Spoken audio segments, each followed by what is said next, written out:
Bahorning so'nggi oyi bo'lishiga qaramasdan Toshloq tumanidagi Besarang mahallasida qovunlar g'arq pishib yetildi.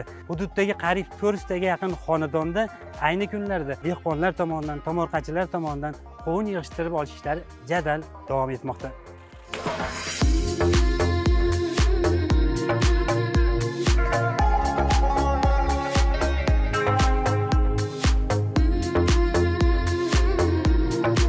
Bu eksport bol qovunda bil 4-yil bo'lyapti ekkanimizga. Daromadga kirdik bugundan nasib bo'lsa. 15-mart kuni boshlab 18-martda ekib bo'ldik. 3 kunda ekdik. 3 kun 4 kun bo'ldi pishganiga. Ikkinchi uzumni uzyapmiz. 40 tonna kami 50 tonna ashna atrofida olamiz, xudo xolasa gektardan. 12 mingdan ko'chat ketgan gektariga. O'zim ko'chat yetishtirdim, olib kelib ekdim. Mana xudo xolasa pishdi qovun.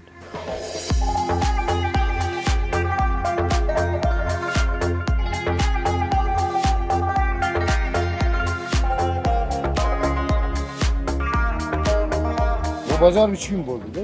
3 kun bo'ldimi? Chiroyli qovunlar ekan. Boshiga hamaylar pishdi mana. Ertadan yana qo'shiladi. Hamaylar kattaradi, qovun pishgan qovunlar kattari ko'payadi. Birinchi uzum boshga hamaylar pishdi mana, xudo xolasa. Bozorga uni vodiy bo'yicha kelishadi.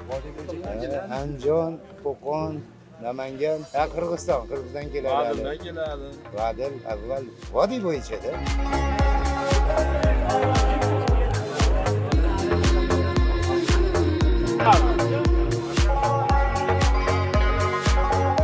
Toshloq tumaniga yo'lingiz tushsa, albatta Besarang mahallasiga ham keling. Qovunlardan yeng, qoyilmanda deng.